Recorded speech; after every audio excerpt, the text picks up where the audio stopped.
The first gunshot echoed through the mall like a slammed door. People stopped moving, heads turned. Somewhere a baby started crying. Near the food court, a man in a black hoodie pushed through the crowd. One hand stayed hidden in his sleeve. His pace was fast, too fast for just walking. In front of him stood a little girl in a yellow dress with white flowers. She was holding a pink ice cream cone, her mouth open, confused. She looked small against the wide, shiny tile floor. Her mother wasn't there. Ryan Hayes had just stepped out of the cell phone store with a bag of clearance jeans. He wore a faded baseball cap, his head slightly down. He liked being unnoticed, but he saw the girl and he saw the man coming toward her. Ryan's body reacted before he could think. He moved fast, cutting through the people who were still frozen in place. He was almost to her when the second gunshot went off. It was loud and close. Ryan hit the girl with his shoulder, wrapping her up and taking her to the ground. Her ice cream splattered across the tile. A sharp pain tore through his right arm. He held her tight. She was shaking but not hurt. The man in the hoodie turned and ran. Mall security rushed over. "Sir, stay down!" One of them shouted into a radio, calling for help. Ryan kept his eyes on the girl. "You okay, kid?" She nodded, her face pale. Sirens were already in the distance. People shouted. Somewhere a tray of food hit the floor. Then a woman ran in tall, dressed in a dark skirt and blazer, her heels clicking hard on the tile. She dropped to her knees, pulling the girl into her arms. "Sophie, oh my God." She held her tight, checking her over for injuries. Then her eyes found Ryan. Her gaze froze on the blood soaking through his shirt. Her expression shifted from panic to something cooler, more calculating. This wasn't just a mother. This was someone used to assessing situations, managing crises. The woman clutched her daughter while taking Ryan's measure with eyes that missed nothing. For 3 minutes, everything blurred. Security radios, the rush of footsteps. But the woman's eyes stayed locked on his. She didn't know him, but in that moment something passed between them. Recognition without understanding. She saw him. Really saw him, perhaps for the first time in years. Ryan sat in the back of the ambulance, his arm wrapped tight in white gauze.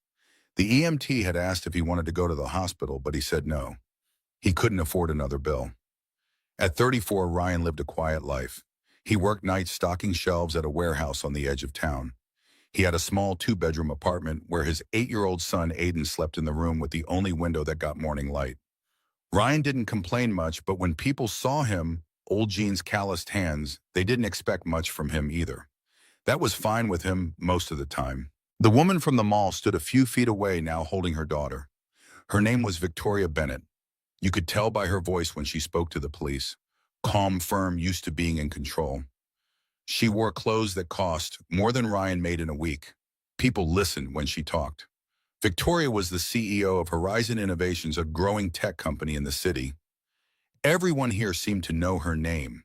She had a way of making the officer step aside without raising her voice. The man in the hoodie was still out there, and the mall was locked down. Victoria's focus stayed on her daughter, but every so often her eyes slid back to Ryan. Not warm, not cold, just measuring, as if she were trying to solve a puzzle he represented. The police took statements. Ryan's was short. He told them what he saw, what he did. One officer barely looked up from his clipboard. "So you just happened to be there?" he asked, his tone flat. "Yeah, just walking by." The officer wrote something down but didn't thank him. Didn't even meet his eyes. It wasn't the first time Ryan had felt invisible. People in uniforms usually treated him like trouble waiting to happen, especially since his years in the Marines didn't show in his clothes, only in the way he noticed things others didn't. Nearby, a man in a gray suit whispered something to Victoria. He was her company's head of security. His name was Dominic. His job was to protect her and her daughter, and he clearly didn't like that a stranger had stepped into his role today. Dominic gave Ryan a slow, suspicious look, like he was waiting for him to slip up to reveal some ulterior motive for his heroism. The EMT cleared his throat. "You're lucky it missed bone. Should still get it checked at a hospital." Ryan just nodded. He didn't have insurance. Across the lot, his babysitter's car pulled up. Ryan had called her from the ambulance. Aiden hopped out, eyes wide, when he saw the bandage. "Dad." Aiden ran to him, stopping just short of hugging him, afraid of hurting the wound. Ryan gave him a small smile. "It's fine, bud. Just a scratch." Dominic was still watching him. Victoria was still silent. The feeling was clear. He'd done something good, but he didn't belong here in their world. He was a momentary intersection of lives that shouldn't have crossed. Now it was time for everyone to return to their proper places. Ryan led Aiden back to the babysitter's car. He'd catch a ride home with them, come back for his truck tomorrow. As they walked away, he felt Victoria's eyes on his back. He didn't turn around. Some distances weren't meant to be crossed. The apartment was quiet that night. Aiden had finally fallen asleep after asking a dozen questions about the shooting.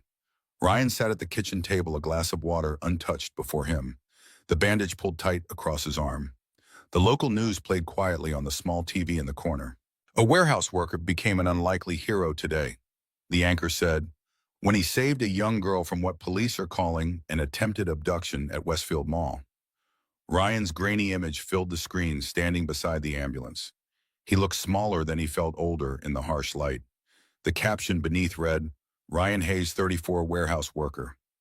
The young girl has been identified as Sophie Bennett, daughter of Victoria Bennett, CEO of Horizon Innovations. Mrs. Bennett declined to comment, but sources say she is grateful for Mr. Hayes' intervention. Ryan switched off the TV. He hadn't asked for this attention, hadn't wanted his name or face on the news. Tomorrow people at work would ask questions.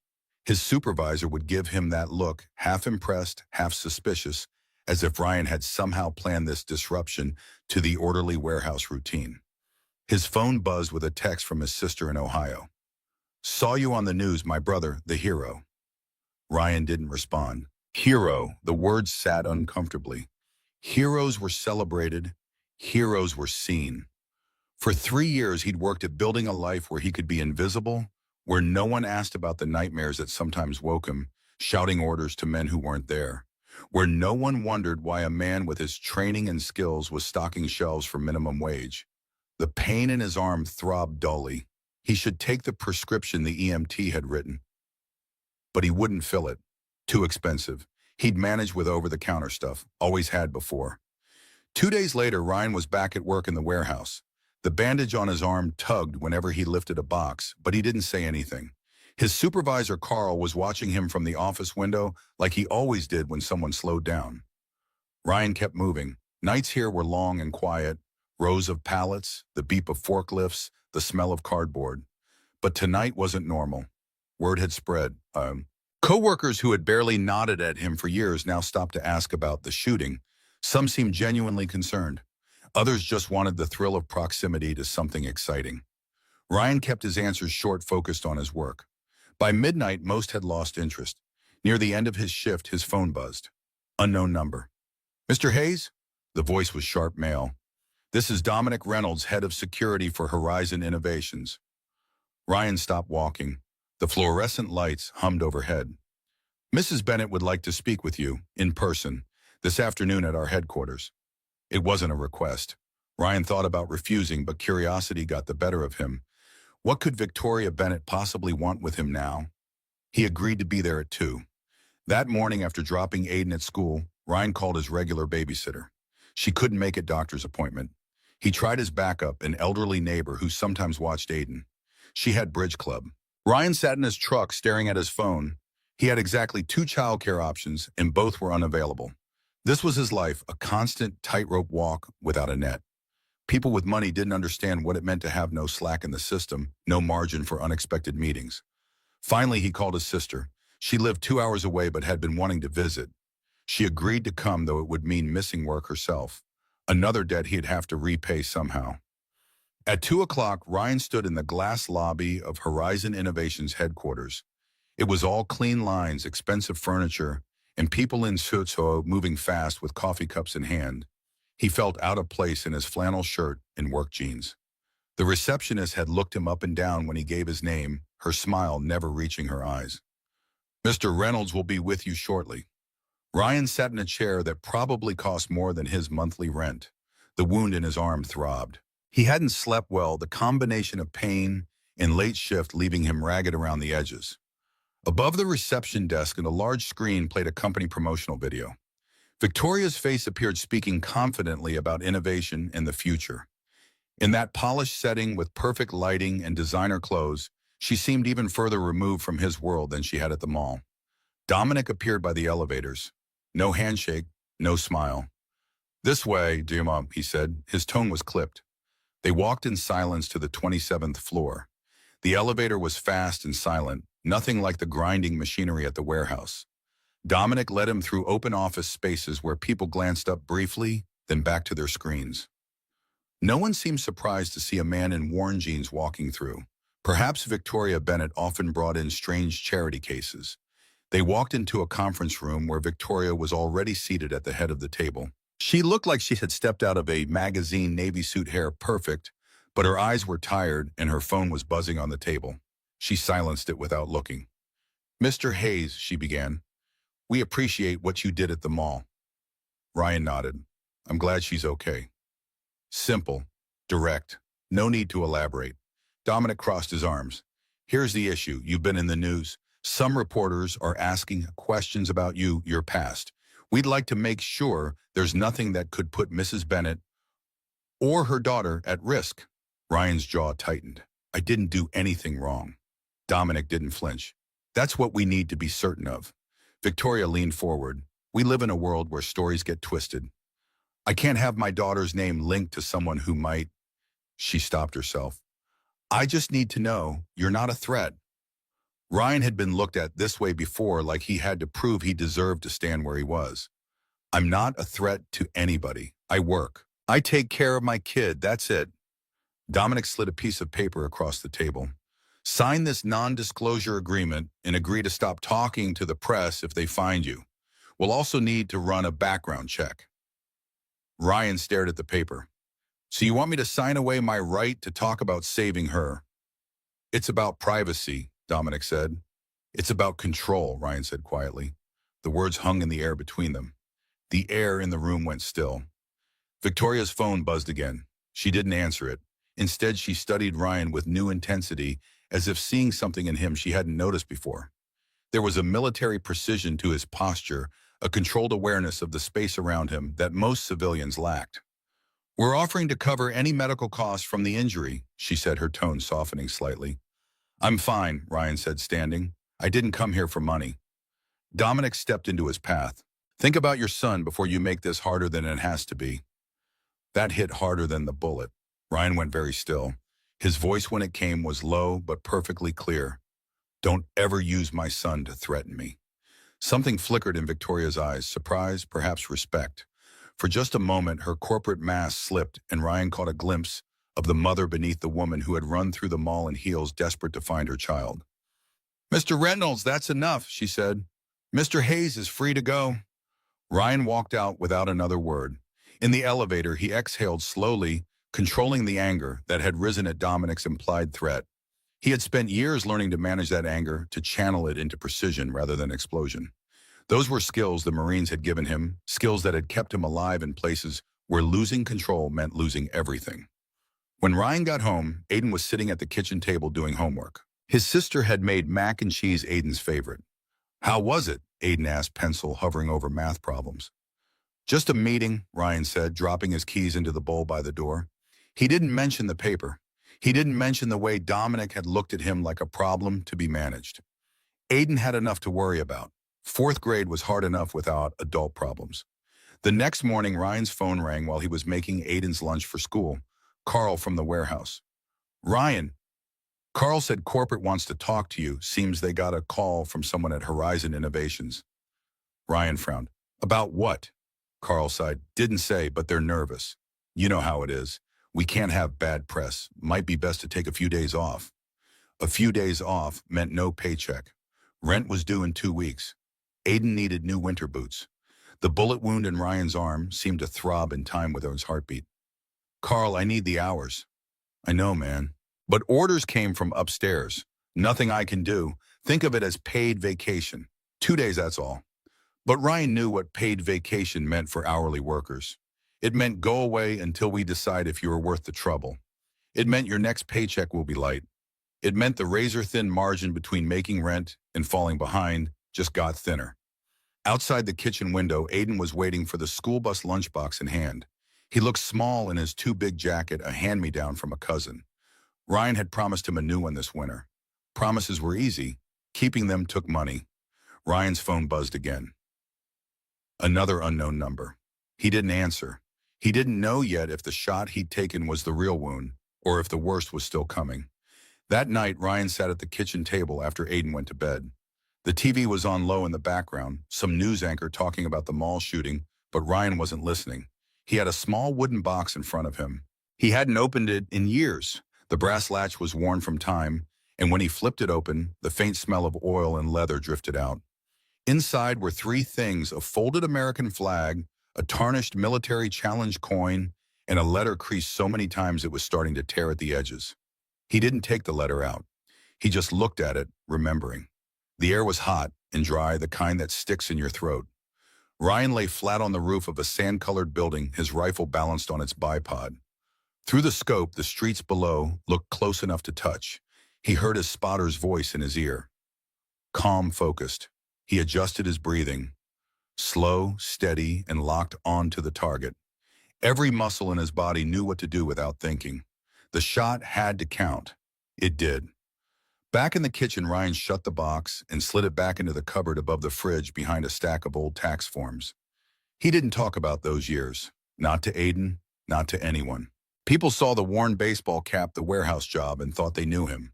That was fine. Easier, even. But tonight, with Dominic's threat still echoing in his head, he wondered how far they'd go and if keeping quiet would protect Aiden or put him in more danger. At Horizon Innovations, Victoria was pacing her office. It was late, most of the building dark, but she couldn't shake the image of Ryan pushing Sophie to the ground, the way he'd moved fast, precise, no hesitation. She'd seen people freeze in emergencies. She'd seen people panic, but he hadn't done either. There was something about him she didn't understand. Dominic stepped in holding a folder. "We still don't have the full report on him," he said. "But I found a record of military service, honorable discharge. No details." Victoria looked up. "No details." Dominic shook his head. "Sealed." Victoria sat back, frowning. She didn't like loose ends. As CEO, her job was to manage risk, to know everything about anything that might affect her company. And now Sophie's name was linked in the press with a man whose background was mostly blank spaces. It wasn't acceptable. "Keep digging," she said. "I want to know who he really is." Across town, Ryan sat in the dark, his phone lighting up with another unknown call. He didn't answer, but a thought stayed in his mind. If they pushed him far enough, they'd find out exactly who he was. And that might not be what any of them wanted. The morning news was full of the mall shooting. Ryan watched while making Aiden's breakfast, the volume low so it wouldn't wake his son. The story had evolved overnight. Now it wasn't just about a random act of violence. Now there were questions about the gunman's intentions, about why he had targeted Sophie specifically. Sources close to the investigation suggest this may have been an attempted kidnapping rather than a random attack, the reporter said. The daughter of tech CEO Victoria Bennett would make a valuable hostage. Police are investigating possible connections to corporate espionage or extortion attempts. Ryan turned off the TV as Aiden came into the kitchen, rubbing sleep from his eyes. "Morning, Dad." "Hey, bud, cereal's ready." Aiden sat at the table spooning Cheerios into his mouth. "Tommy at school said you're famous now. He saw you on TV." Ryan forced a smile. "Not famous, just in the right place at the right time." "Like a superhero," Aiden said through a mouthful of cereal. "But without the cape." Ryan ruffled his son's hair. "Eat up. Bus comes in 10 minutes. After Aiden left for school, Ryan checked his phone. 3 missed calls and a text message from an unknown number. "Need to speak with you urgently. D. Reynolds, Horizon Security." Ryan deleted the message. Whatever Dominic wanted, it could wait. Ryan had more immediate problems, like finding temporary work for the next few days, until the warehouse called him back. He had some contacts in construction. Maybe someone needed an extra pair of hands. He spent the morning making calls, calling in favors. By noon, he had lined up 2 days of work helping a former Marine buddy install drywall in a renovation project. Not great money, but better than nothing.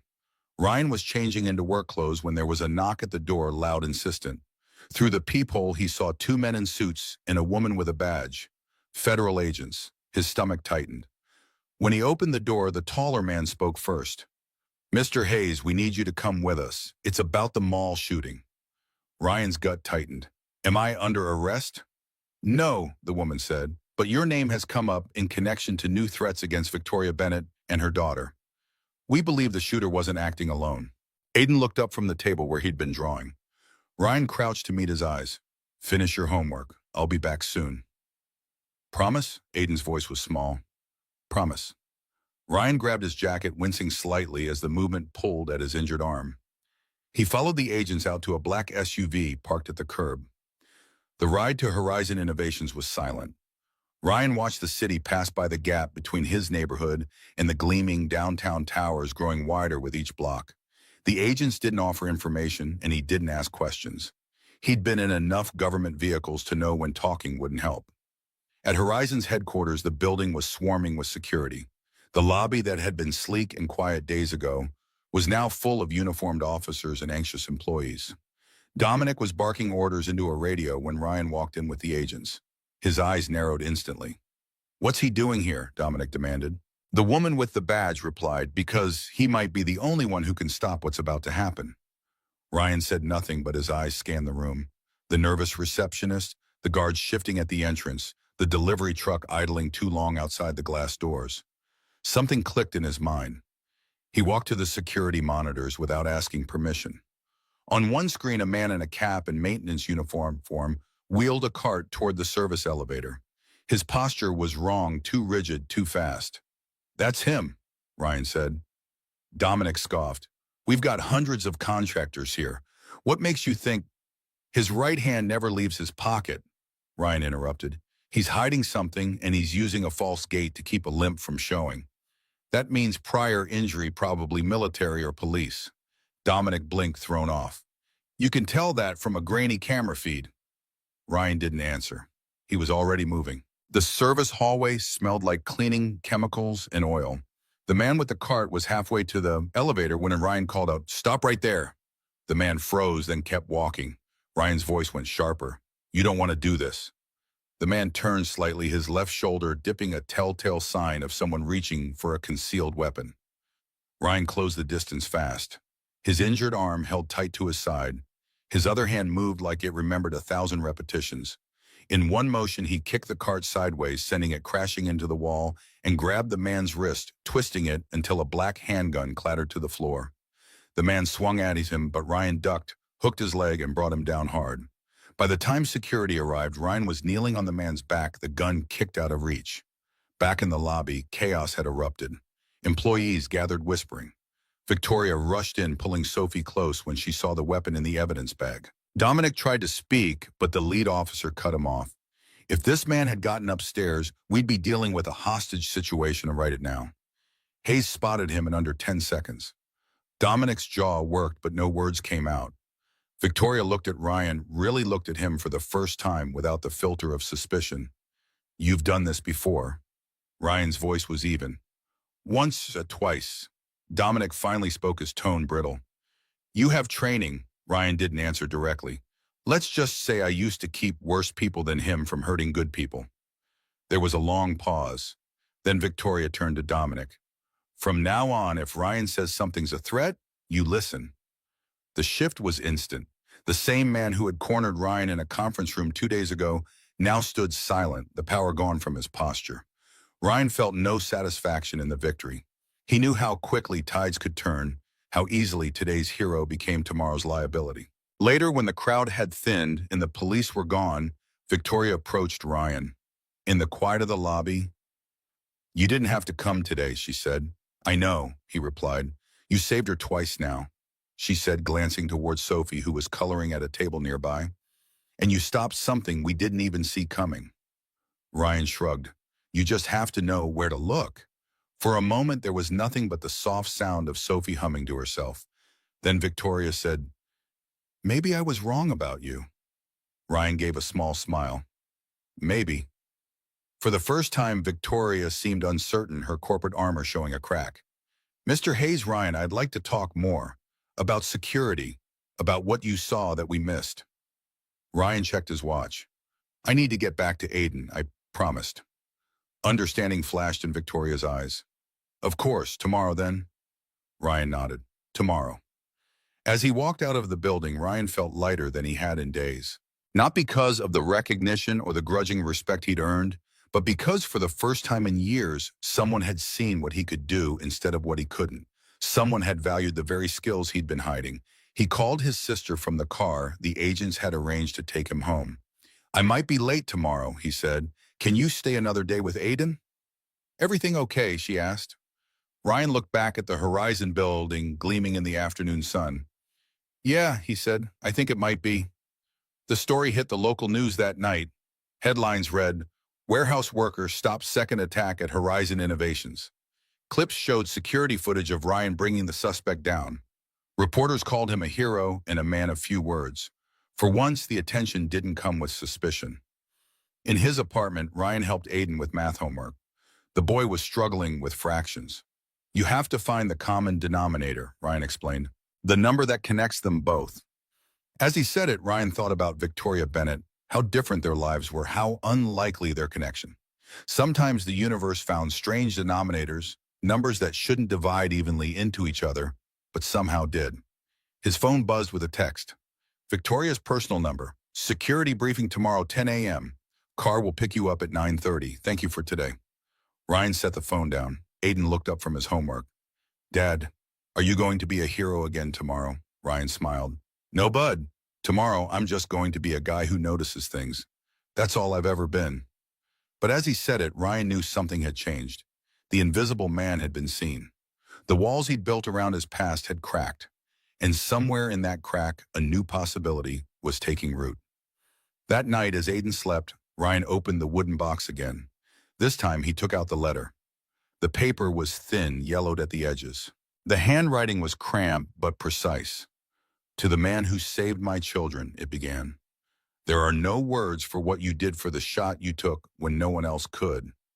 My family will never know your name. Your country will never give you medals for this. But I will remember.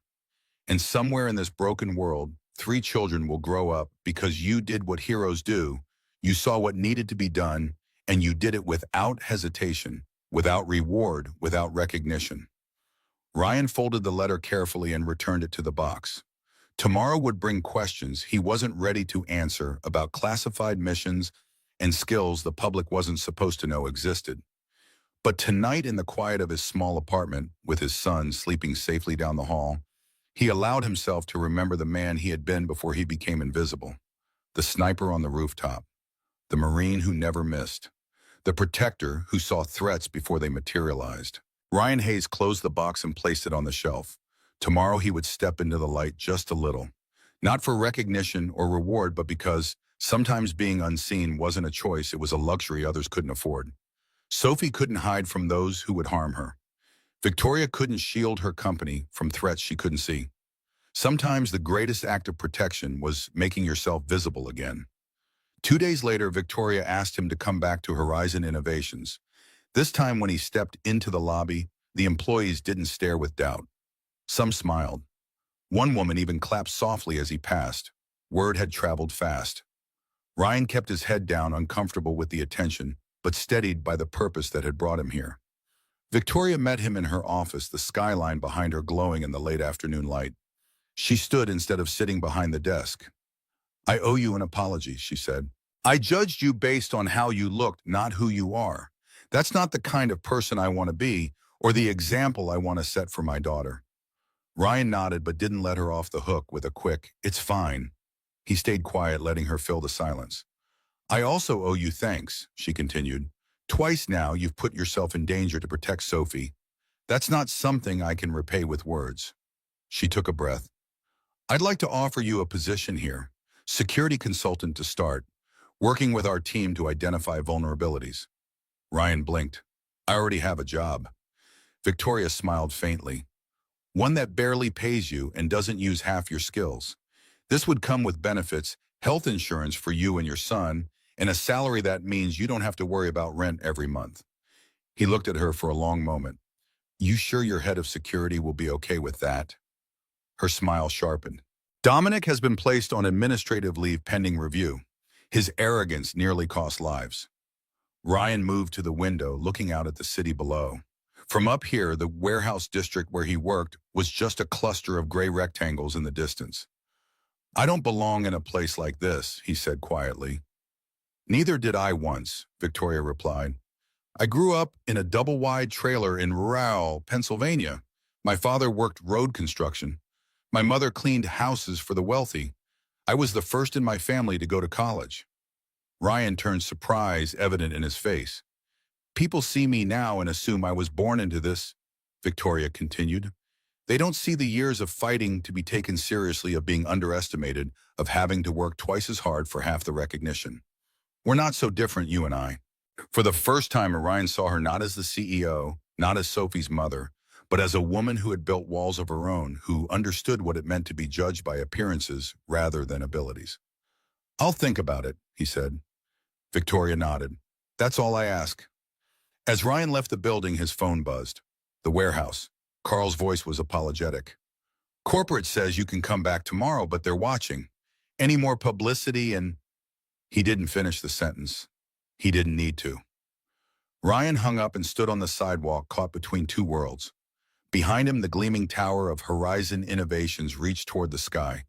Ahead, the long bus ride back to his apartment, to the life he'd carefully constructed from the ruins of his old one. A text message appeared on his screen. Victoria again. The offer stands, no rush. But know this, you saved more than my daughter. You saved me from making a terrible mistake in judgment. Whatever you decide, thank you for that. Ryan slipped the phone into his pocket and began walking toward the bus stop. The afternoon sun warmed his face. For the first time in years, he walked with his head up, his shoulders straight, his gaze meeting those who passed, the invisible man stepping cautiously into the light. 3 days after stopping the second attack, Ryan sat alone in his truck outside Horizon Innovations. The morning sun glinted off the building's glass exterior, making it seem like a massive jewel rising from the concrete. His hands rested on the steering wheel, knuckles white. The decision he'd been wrestling with seemed heavier in the daylight. Accept Victoria's offer and step back into a world of security and threats, or return to the warehouse where he could blend into the shadows. Both paths had costs. Both would reshape his life and Aiden's. His phone buzzed. A text from his sister. Did you decide yet? Aiden asked me this morning if you're going to be a superhero for real now. Ryan smiled despite himself. Kids saw things so simply. To Aiden, this was an adventure story where his dad was the hero. But Ryan knew better. Real heroes didn't get second chances. They didn't get to rebuild their lives after they had been shattered. They just kept carrying the weight until it broke them. Still, Victoria's offer lingered in his mind. Benefits, health insurance, a salary that would mean no more choosing between new shoes for Aiden and paying the electric bill. And beneath those practical considerations, something else, a chance to use the skills he'd spent years trying to forget to be valued for the very things that had once set him apart. Ryan checked his watch. He was already 10 minutes late for his shift at the warehouse. The choice was making itself. He started the engine and pulled away from the curb, heading not toward Horizon, but toward the industrial district, where the warehouse stood like a gray fortress against the morning sky. Carl met him at the loading dock, clipboard in hand. Thought you weren't coming. Got held up. Ryan punched his time card, already reaching for his safety vest. There's some guys from corporate here. They want to talk to you. Carl's expression was carefully neutral, but the tension around his eyes told Ryan everything he needed to know. The meeting was brief and clinical. Two men in suits Ryan had never seen before and would never see again. They sat across from him in the break room, the fluorescent lights humming overhead. Words like company image and potential liability floated between them. Ryan barely listened. He'd heard versions of this speech before in other contexts from other men who'd never done the work, but always made the decisions. We value your contributions, the older suit said, sliding a white envelope across the table. We're prepared to offer a generous severance package, 2 weeks' pay plus your accrued vacation time. Ryan knew what it was before he opened it. Termination papers. Clean, corporate, and efficient. No mess, no fuss. Just the invisible man being erased one more time. He signed the papers without argument. There was no point. The decision had been made long before he'd walked through the door. As he handed back the clipboard, the younger suit cleared his throat. You understand that you're not to discuss the circumstances of your separation with the media. Ryan met his gaze steadily.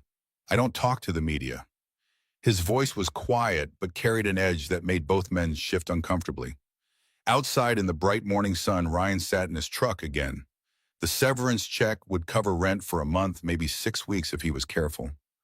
After that, he didn't finish the thought. One battle at a time. That's how he'd survived before. That's how he'd survive now. His phone rang. Victoria's number. He let it go to voicemail. Then it rang again and again. On the fourth try, he answered. "I've been calling you for days." Victoria's voice carried the crisp authority of someone used to immediate responses. "Been busy. I need your answer, Ryan. The position is still open, but I have a board meeting tomorrow, and I need to present my security restructuring plan." Ryan watched a forklift load pallets onto a truck. A world he'd been part of just 30 minutes ago now closed to him. "I just got fired." The line went silent for a moment. "Because of what happened at Horizon. Because I'm a liability. Because I made the news." Victoria's voice softened slightly. "Then the timing is perfect. Come work for us." Ryan closed his eyes. The universe had a strange way of closing doors and opening windows. Or maybe it was just shoving him through the window because he'd been too stubborn to use the door. "I'll be there in an hour." The drive to Horizon felt different this time. Not a journey into foreign territory, but a return to something familiar. The skills Victoria wanted from him, the alertness, the ability to spot threats, the quick decision-making, these were the very things that had once defined him. The things he'd tried to bury beneath boxes and invoices and the quiet routine of the warehouse. Security met him in the lobby. Not Dominic this time, but a younger man with a military haircut and the respectful nod of someone who recognized a fellow veteran. Ryan was escorted not to Victoria's office, but to a conference room where 3 people waited. Victoria, a woman he didn't recognize, and a tall man with silver hair and the bearing of someone accustomed to authority. "Ryan, this is Jennifer Reeves, my executive assistant." Victoria gestured to the younger woman, and Wallace Morris, chairman of our board. Wallace extended his hand. His grip was firm, assessing. "I understand you've twice intervened in threats against our CEO and her daughter." Ryan nodded once. "Right place, right time." "Victoria tells me you have military background, special training." Ryan kept his face neutral. "I served." Wallace exchanged a glance with Victoria. "She wants to hire you as security consultant. I'm not convinced." Victoria's spine straightened almost imperceptibly. Ryan's instincts and training have already proven invaluable. He identified a threat our entire security team missed. "And we're grateful," Wallace conceded. "But there's a difference between a heroic moment and a corporate security position. We need credentials, experience, a track record." Ryan remained silent. This was familiar territory being discussed as if he weren't in the room having his worth assessed by people who had never stood where he had never made the choices he'd been forced to make. "If I may," Jennifer spoke up, surprising everyone. "I've reviewed Mr. Hayes' military record, what's available of it. Force recon, multiple deployments, specialized training in threat assessment and neutralization. His record speaks for itself." Ryan's eyes narrowed slightly. His military file was heavily redacted, the details of most of his operations sealed. The fact that she'd found anything at all was both impressive and concerning. Wallace seemed unmoved. "Military experience doesn't always translate to corporate security. Our shareholders expect professionals with established credentials." Victoria's voice took on an edge Ryan hadn't heard before. "Our shareholders expect us to keep this company secure. Ryan has demonstrated abilities our entire security team lacked. I'm hiring him, Wallace. This meeting was a courtesy, not a request for permission." The temperature in the room seemed to drop several degrees. Wallace's expression hardened. "You're making a mistake." "Perhaps, but it's my mistake to make." Victoria's tone made it clear the discussion was over. After Wallace left, the atmosphere in the room lightened. Jennifer offered Ryan a small smile. "Sorry about that. The board is traditional in their thinking." Victoria moved to the window, looking out at the city. "Wallace thinks in terms of credentials and pedigrees. He doesn't understand that sometimes the most valuable skills come from places you can't put on a resume." Ryan studied her profile against the bright window. "Why are you doing this?" "You don't know me." Victoria turned, meeting his gaze directly. "I know enough. I know you saved my daughter without hesitation. I know you spotted a threat in seconds that our entire security team missed. And I know that when you walked into this building, you immediately assessed exits, sightlines, and potential vulnerabilities. I saw you do it. That's not something you can teach. That's something you live. For the first time since entering the building, Ryan felt something loosen in his chest. Victoria had really seen him in a way few people ever had. Not the warehouse worker, not the single dad struggling to make ends meet, but the trained operative whose senses never truly switched off, who carried his past in the way he moved through the world. "When can you start?" Victoria asked. "I need to pick up Aiden from school at 3. Victoria nodded. "Jennifer will handle your paperwork and get you set up. We'll work around your schedule for now."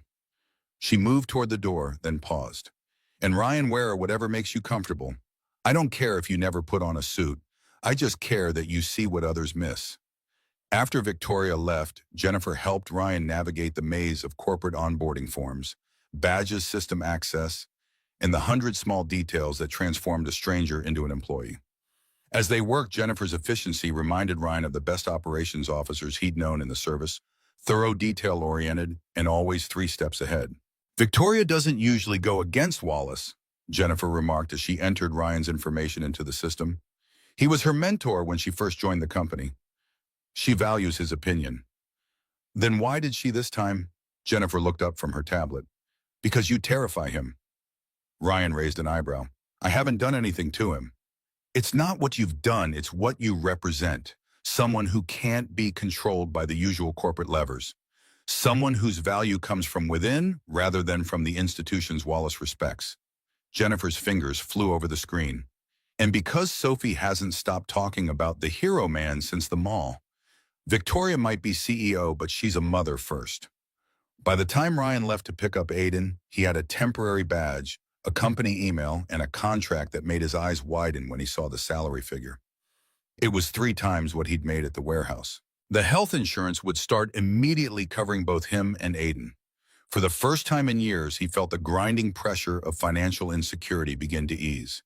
Aiden was waiting at the school gate, his backpack slung over one shoulder, in a posture that suddenly reminded Ryan so much of himself that it made his chest tighten. His son was growing up taking on mannerisms and expressions Ryan hadn't consciously taught him. Time was moving too fast. "Did you take the job, Dad?" Aiden asked as he climbed into the truck. "How'd you know about that?" Aiden rolled his eyes in the way only 8-year-olds could perfect. "Aunt Lisa told me. She said you might get to wear a suit and have a fancy office." Ryan smiled. "I took the room, but no suit, and I don't know about the office yet." "Is it because of the girl you saved, Sophie?" "Partly. Her mom runs the company. She thinks I can help keep everyone safe." Aiden was quiet for a moment, processing this. "Like you used to do in the Marines before Mom died?" The question caught Ryan off guard. He'd never discussed his military service in detail with Aiden, just the broad outlines. Dad was in the Marines. Dad protected people. Dad came home when Mom got sick. The rest, the specialized training, the classified operations, the things he'd seen and done, those were buried deep, protected from his son's innocent eyes. "Something like that," Ryan said finally, "but different too. No more long deployments. No more being away from you." Aiden nodded, satisfied. "Good, because Tommy says his dad was in the Army and he's gone all the time. I like having you home." That night, after Aiden was asleep, Ryan sat at the kitchen table with his laptop open to Horizon's website. The About Us page showed Victoria standing with a group of executives, Wallace among them. The corporate biography listed her impressive credentials: MBA from Wharton, previous executive positions at 2 other tech firms, numerous awards and recognitions. Nothing about the trailer in rural Pennsylvania. Nothing about the path that had taken her from there to here. We all have our cover stories, Ryan thought. The narratives we present to the world, carefully edited to show only what we want others to see. His was the simple warehouse worker, the unassuming single dad. Hers was the polished executive, the natural-born leader. Both masks hiding more complex truths beneath. His phone buzzed with a text from a number he didn't recognize. "Heard you're joining the team. Welcome aboard. Some of us are grabbing drinks tomorrow after work if you want to join." Mike's Security Operations. Ryan set the phone down without responding. The social aspects of corporate life were foreign territory. In the warehouse, relationships were simple, You worked your shift, maybe exchanged a few words about sports or weekend plans and went home. No happy hours, no networking, no navigating the invisible lines of office politics. Another text came through, this one from Victoria. First security briefing tomorrow, 9 a.m. Bring your perspective, not what you think we want to hear. Ryan closed the laptop. Tomorrow he would step into a new role, a new identity. Not quite the Marine he'd been. Not quite the warehouse worker he'd become, but something in between. Something new that he was still figuring out. The security briefing room at Horizon was state-of-the-art, multiple screens displaying camera feeds, access logs, and threat assessment dashboards. The team consisted of 6 people, all men, all with backgrounds in either law enforcement or private security. They watched Ryan with expressions ranging from curiosity to open skepticism as he took a seat at the back of the room. Mike, the one who had texted him, approached with an extended hand. Mike Daniels, operations lead. Glad to have you on board. The others introduced themselves with professional courtesy but reserved judgment. Ryan recognized the look. He was an outsider, an unknown quantity, someone brought in over their heads by the CEO herself. They would work with him because they had to, but trust would have to be earned. Victoria arrived precisely at 9, Jennifer 2 steps behind her with a tablet in hand. Good morning, gentlemen. I see you've met Ryan Hayes, our new security consultant. The briefing was comprehensive but revealed gaps that made Ryan uneasy. The team was focused on traditional security concerns, access control, surveillance event, security, but seemed to lack awareness of more sophisticated threats. When Ryan asked about digital surveillance countermeasures and pattern recognition in potential hostile reconnaissance, he was met with blank stares. We leave the cyber stuff to a T, explained Frank, the eldest of the security team. We handle physical security. Ryan exchanged a glance with Victoria. The people targeting your company don't make that distinction, he said quietly. They use all available vectors to gather intelligence and plan their approach. Frank bristled visibly. With all due respect, we've been securing this building for 7 years without incident. Until last week, Ryan pointed out. The room went silent. Victoria stepped in smoothly. That's precisely why Ryan is here, to help us see the blind spots we didn't know we had. She turned to Ryan. What would you recommend as first priorities? Ryan considered carefully. These men were professionals in their field. Alienating them would only create resistance. Integration, he said finally. Security isn't just cameras and guards. It's understanding the full spectrum of threats and how they interconnect. We need IT in these meetings. We need to know about executive travel plans, public appearances, social media presence. We need to start thinking like the people who want to harm this company, not just respond after they make their move. To Ryan's surprise, Mike nodded slowly. He's right. We've been operating in silos. IT does their thing, we do ours. External threats, internal threats, cyber threats, all separated. Victoria made a note on her tablet. Jennifer set up a cross-functional security meeting for tomorrow. IT, HR, communications, legal. Let's start breaking down these walls. She looked around the room. Gentlemen, I expect your full cooperation with Ryan. His expertise has already saved lives in this building. That's not up for debate. After the meeting, Ryan found himself alone with Victoria in the elevator. They don't like me, he observed. They don't know you, Victoria corrected. Give it time. Results speak louder than resumes in this business. Wallace doesn't like me either. Victoria's lips curved in a small smile. Wallace doesn't like anything that disrupts his orderly view of how the world should work. He'll come around or he won't. Either way, you're here because I want you here. The elevator doors opened onto the executive floor. I have a board meeting, Victoria said. Jennifer will show you to your office, such as it is. Ryan's office turned out to be a small room near the Security Operations Center previously used for storage. A desk had been wedged into one corner, a computer setup but not yet connected. The walls were bare except for a large map of the building and surrounding area. Sorry about the accommodations, Jennifer said. Space is tight and this was the best we could do on short notice. Ryan surveyed the room, mentally calculating sight lines to the main entry points, distance to stairwells, and overall defensive positioning. It's perfect. Jennifer raised an eyebrow. It's a glorified closet, with direct visual access to the main security monitors and quick access to 2 exit routes. Ryan moved to the window, checking the view of the street below. I've worked in worse. Jennifer studied him with new interest. You are not what I expected. What did you expect? Someone more, I don't know, aggressive. Most security specialists I've met like to make their presence known. You seem to prefer being underestimated. Ryan turned from the window. Being underestimated keeps you alive in certain parts of the world. Jennifer's expression softened. Not all battlefields are overseas, Ryan. Some are right here in corporate America. She handed him a folder. These are the security assessments from the last 2 years. I thought you might want to review them. And this, she placed a key card on the desk, will get you access to all areas except the server rooms. It is still paranoid about the new guy. As Jennifer turned to leave, Ryan called after her. How did you know about my military record? She paused in the doorway. I'm very good at my job, and Victoria doesn't make decisions like this lightly. She needed to know who she was bringing into her company, into her daughter's life. After Jennifer left, Ryan sat at the desk and opened the security reports. They were thorough but conventional, focused on incidents rather than patterns. Break-ins, corporate espionage attempts, disgruntled employee incidents, all documented and resolved according to standard protocols. But nowhere did he see the kind of integrated threat assessment he'd been trained to develop, the kind that looked not just at what had happened, but at what could happen based on evolving patterns. He was still reviewing the files when Mike appeared in his doorway. We've got a situation. Ryan followed Mike to the Security Operations Center, where multiple screens showed a protest forming outside the building. Signs denounced Horizon's latest facial recognition technology, calling it invasive and dangerous. Started about 20 minutes ago, Mike explained. Looks peaceful so far, but we're concerned about escalation. Ryan scanned the feeds, noting the composition of the crowd, the positioning of protest leaders, the police response forming at the edges. Have you seen any of these faces before at other protests or around the building? Mike shook his head.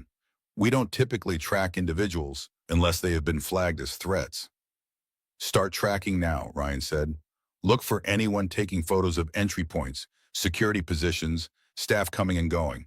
Anyone too interested in the building rather than the protest itself. Mike gave instructions to his team, who began reviewing footage with new focus. Ryan continued to study the screens, his attention caught by a man standing slightly apart from the main group. He wasn't chanting or holding a sign. He was watching, his gaze methodically scanning the building's perimeter. That one, Ryan pointed. Get me a closer look. The camera zoomed in. The man was in his 40s, wearing a nondescript jacket and cap.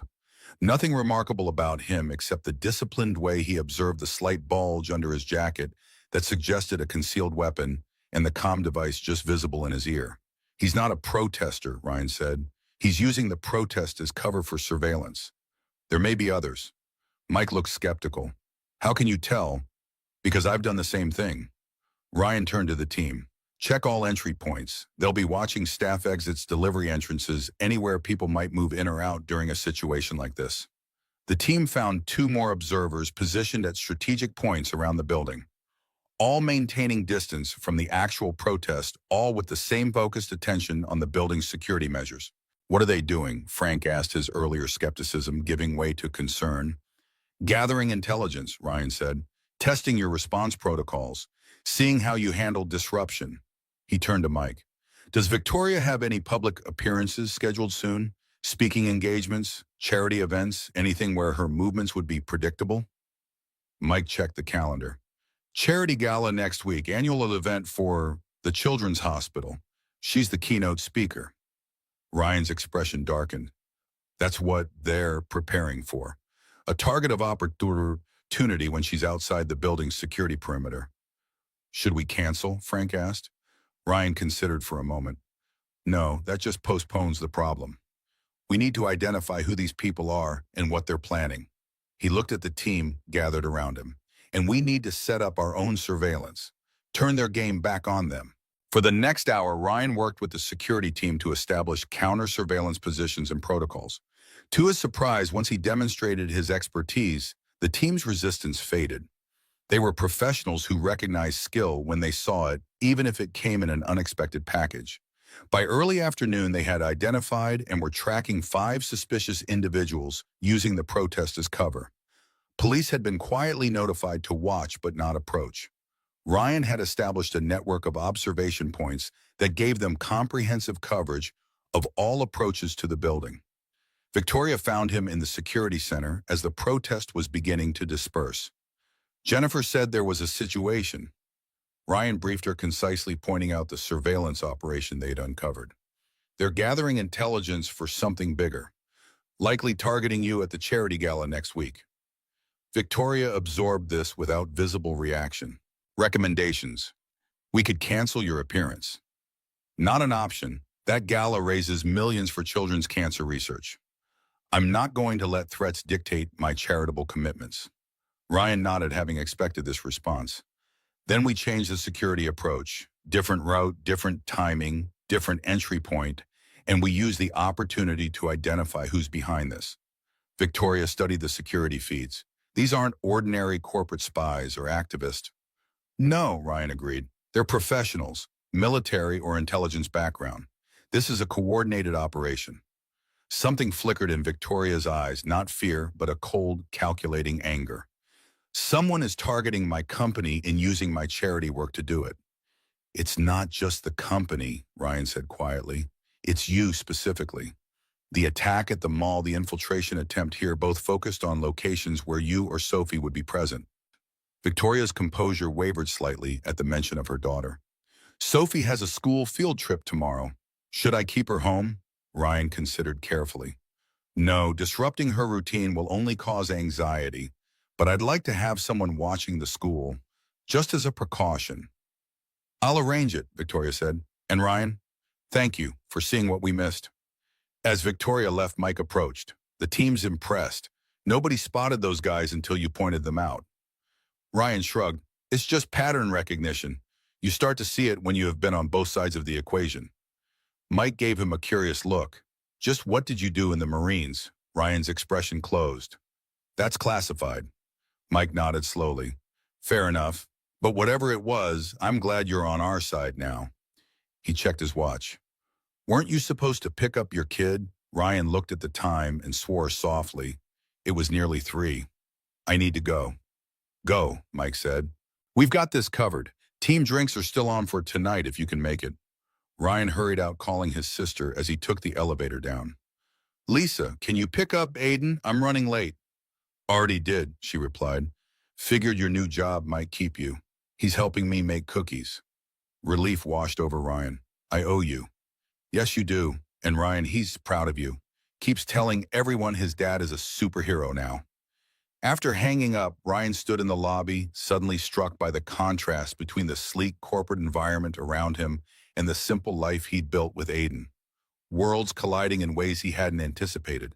He'd taken this job for the stability, the security, the benefits, but it was already pulling him back toward a life he'd left behind, reawakening instincts and skills he'd tried to bury. Outside, the late afternoon sun cast long shadows across the plaza. The protest had completely dispersed, but Ryan's trained eye caught the lone figure still watching from across the street, the same man he'd identified earlier. Their eyes met briefly, a flash of recognition passing between them. Not personal recognition, but professional, 2 operators acknowledging each other's presence on the field. The man turned and walked away, disappearing into the crowd. Ryan made a mental note of his face, his build, his gait, details that might prove crucial in the days ahead. That evening, Ryan declined the team drinks invitation, choosing instead to spend time with Aiden.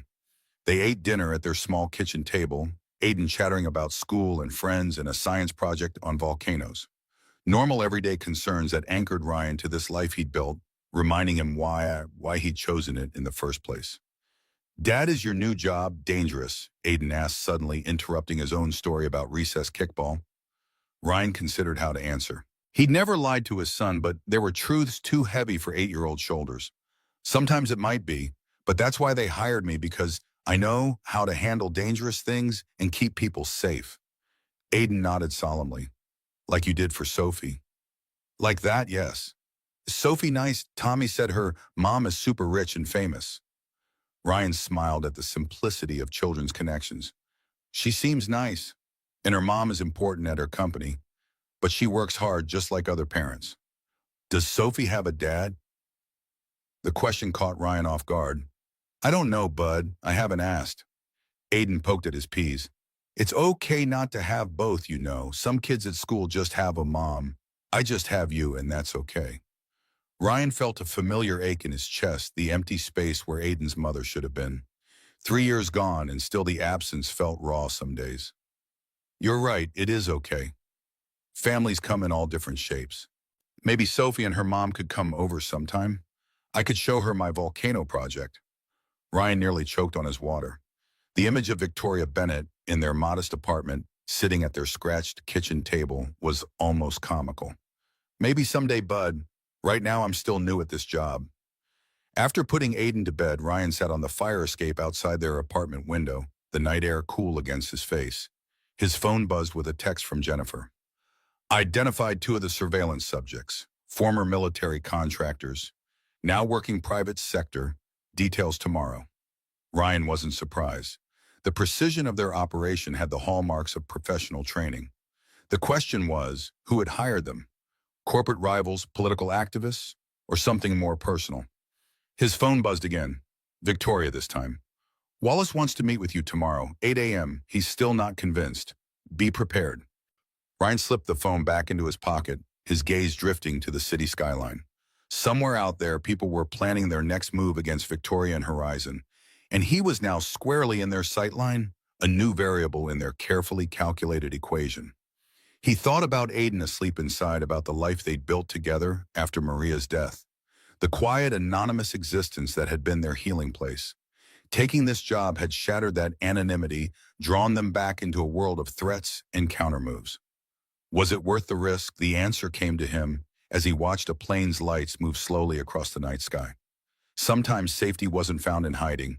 Sometimes it came from facing threats directly, from using the very skills that made you dangerous to protect what mattered most. He'd learned that lesson in the deserts and mountains where he'd served. Perhaps it was time to remember it here at home. The next morning, Ryan arrived at Horizon at 7:30, giving himself time to review security footage before meeting Wallace. The night team had continued monitoring known surveillance subjects, tracking their movements throughout the evening. All had eventually returned to the same hotel on the outskirts of the city, confirming Ryan's suspicion that they were operating as a coordinated unit. Wallace was waiting in a small conference room, a cup of coffee and a tablet in front of him. His silver hair was immaculately styled, his suit clearly custom-made. Everything about him projected authority and establishment credentials. Mr. Hayes, Wallace gestured to the chair across from him. Thank you for coming. Ryan took the seat but remained silent, letting Wallace set the tone for the meeting. Victoria speaks highly of your instincts. Wallace began, the slight pause suggesting skepticism. She believes you bring valuable perspective to our security team. But you don't, Ryan said simply. Wallace's expression remained neutral. I believe in credentials and proven track records, in verifiable expertise. Your military record is largely classified. Your work history, since leaving the service, consists of a warehouse job. Nothing in your background suggests expertise in corporate security. Ryan met his gaze steadily. With respect, Mr. Morris' expertise isn't always found on paper. Perhaps not, but shareholders and board members find comfort in paper, in formal qualifications, in knowing that the people protecting this company have been properly vetted and certified. The people targeting this company don't care about certifications, Ryan countered. They care about vulnerabilities, about patterns and openings they can exploit. My job is to see those before they do. Wallace leaned forward slightly. And what exactly did you see yesterday during the protest? Ryan recognized the test. Wallace was checking if Victoria had briefed him on their private conversation, if he was merely repeating company talking points. I saw 5 trained surveillance operators using the protest as cover to map your security response patterns. I saw professionals with military or intelligence backgrounds gathering data for a future operation, likely targeting Mrs. Bennett at the charity gala next week. Something flickered in Wallace's eyes, surprise, perhaps respect. And how do you know they were professionals? Their positioning, their discipline, the way they communicated without obvious signals, the equipment they carried. These weren't activists or corporate spies. These were tactical operators conducting pre-mission reconnaissance. Wallace was silent for a moment, reassessing. Victoria mentioned you served in the Marines, Force Recon? Ryan nodded once. That explains some things, Wallace said. But not everything. Force Recon is elite, certainly, but it doesn't typically train for the kind of corporate security and counterintelligence work we need here. Ryan felt a cold smile touch his lips. Mr. Morris, with all due respect, you have no idea what Force Recon trains for or what missions I was part of. The temperature in the room seemed to drop several degrees. Wallace studied Ryan with new intensity. No, I suppose I don't. Those records are sealed, aren't they? Even to someone with my connections. Even to someone with your connections, Ryan confirmed. Wallace sat back, a decision visibly forming behind his eyes. Victoria believes in you. That counts for something. She's rarely wrong about people. He stood signaling the end of the meeting. Prove her right, Mr. Hayes, for all our sakes. As Wallace left, Ryan remained seated, processing the interaction. Wallace hadn't become convinced, but he'd shifted from active opposition to watchful waiting. It was progress, however small. Jennifer found him still in the conference room. How did it go with Wallace? He's reserving judgment. That's actually high praise from him, Jennifer said with a small smile. Most people get an outright dismissal. She handed him a tablet. I've compiled profiles on the surveillance subjects we identified yesterday. All former military, now working for a private security firm called Argent Strategic Services. Ryan scrolled through the information. Argent is high-end. They don't take small contracts or questionable clients. Whoever hired them has serious resources and legitimate business credentials. That narrows it down to about 50 potential corporate rivals. Jennifer sighed. I'll start cross-referencing with the recent competitive situations, lost contracts, talent poaching incidents. Ryan continued studying the profiles. Something about the operation felt personal, targeted in a way that transcended ordinary corporate espionage. Look for connections to Victoria specifically, not just the company. Former colleagues, rivals from business school, personal relationships gone sour. Jennifer raised an eyebrow. You think this is about her, not Horizon Chum? The attack at the mall targeted Sophie specifically. The second attempt came when Victoria was in the building. Both incidents feel like messages, not just security breaches. Ryan handed back the tablet. Someone wants her to feel vulnerable, watched. That's more personal than corporate. I'll dig deeper, Jennifer promised. In the meantime, Victoria wants you at the security planning meeting for the charity gala. 3 o'clock in the main conference room. The rest of the morning passed in a blur of security assessments, system reviews, and team introductions. By lunch, Ryan had identified 17 vulnerabilities in Horizon's physical security, most minor but a few significant enough to warrant immediate attention. The team had been surprisingly receptive to his observations. Professional pride temporarily set aside in favor of improving their operations. At noon, Ryan's phone buzzed with a text from Victoria. Need to speak with you? My office now. When Ryan arrived, he found Victoria staring out her office window, tension visible in the set of her shoulders. We have a problem, she said without turning. Sophie's school just called. Someone tried to pick her up, claiming to be her uncle. When challenged for identification, they left quickly. The school went on temporary lockdown. Ryan felt a cold certainty settle in his stomach. Is Sophie okay? Yes, she doesn't even know it happened. But Ryan, suddenly Victoria turned, then her composure cracking slightly. They knew which classroom she was in. They knew her teacher's name. This wasn't random. Did the school get a description, security footage? Man in his 30s, baseball cap, sunglasses, nothing distinctive. Camera at the entrance caught him, but the quality is poor. Victoria's hands gripped the edge of her desk, knuckles white. This is escalating. Ryan moved to the window, scanning the view of the city as he thought. They're applying pressure, testing boundaries. The surveillance yesterday, the attempt today, they're mapping your vulnerabilities, personal and professional. Why wouldn't they want? I don't know yet, but they're being methodical, which means they have a specific objective. Ryan turned to face her. Until we identify them and their motives, we need to tighten security around you and Sophie. Victoria's professional mask slipped further, revealing the mother beneath the CEO. I can't keep her locked away, Ryan. She's 7 years old. She has school friends, activities. I'm not suggesting isolation, but we need controlled environments, known variables. No deviation from established routines without security in place. Ryan hesitated, then added, and you might consider bringing her here after school for the next few days. The security here is better than at your home. Victoria nodded slowly. I can set up the small conference room as a homework space. She spent time here before when childcare fell through. She met Ryan's gaze directly. Will you help coordinate her security personally?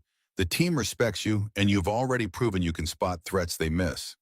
The request was both professional and deeply personal. Victoria wasn't just asking as CEO, she was asking as a mother, entrusting her child's safety to someone she barely knew but had come to rely on. Of course, Ryan said, I'll need to coordinate with Aiden's after-school care, but we can make it work. Relief washed over Victoria's face. Thank you. I don't think I've said that properly yet for everything. So, thank you. Ryan nodded, once uncomfortable with the gratitude. In his experience, thanks often came right before things went sideways, but he kept that thought to himself. As he left Victoria's office, Ryan's phone buzzed with a text from Mike. Security footage identified a second subject at the school. Same group as yesterday. This is coordinated. Ryan texted back, meeting in security ops 30 minutes. Bring all footage. The pattern was becoming clear. Whoever was targeting Victoria was systematically testing all aspects of her life, professional, personal, maternal. They were building a comprehensive picture of her security arrangements, routines, and emotional pressure points, and they were getting bolder. As Ryan walked toward the Security Operations Center, he felt an old familiar tension building at the base of his skull, the awareness of impending conflict of moves and countermoves in a game where the stakes were measured in lives rather than dollars. It was a sensation he hadn't felt since his last deployment, a hyper-awareness that once would have sent him into mission planning mode. Now, years later, and thousands of miles from any official battlefield, that same alertness was returning. But this time it wasn't anonymous targets in distant lands. This time it was a 7-year-old girl and her mother who had against all odds begun to matter to him in ways he hadn't anticipated. Ryan stopped at the window overlooking the city, his reflection ghostly against the afternoon skyline. The invisible man was becoming visible again, stepping back into a role he'd thought he'd left behind. Protector, guardian, the one who saw threats before they materialized. His phone buzzed again. A text from his sister. Aiden wants to know if you're catching bad guys today. Ryan smiled despite himself. Out of the mouths of children came the simplest truths. Yes, he was catching bad guys again. And this time it wasn't just for duty or country. This time it was for a little girl in a yellow dress and her mother who had seen value in him when others saw only what he lacked. Some battles chose you. This one had found him in a shopping mall on an ordinary Tuesday, and now there were no walking away. Not until the threat was identified and neutralized. Not until Sophie and Victoria were safe. Ryan turned from the window and headed toward the security center with renewed purpose. The invisible man was invisible no more. The charity gala loomed 3 days away, and Ryan had transformed Victoria's office into an impromptu command center. Blueprints of the hotel venue covered one wall, security rotation schedules another. Jennifer had coordinated with hotel staff, police, and Horizon's team to create layers of protection that should have been impenetrable. But Ryan knew better. In his experience, impenetrable was just another word for not yet penetrated. You look like you're planning a military operation, Victoria observed from the doorway, coffee cup in hand. Ryan didn't look up from the venue schematics. That's exactly what this is. For the past week, Sophie had been brought to Horizon after school homework spread across a conference room table, while Aiden sat beside her, the two children forming an unexpected friendship. At first, it had been awkward, the CEO's daughter and the security consultant's son from entirely different worlds. But children adapted faster than adults, finding common ground in video games and science projects.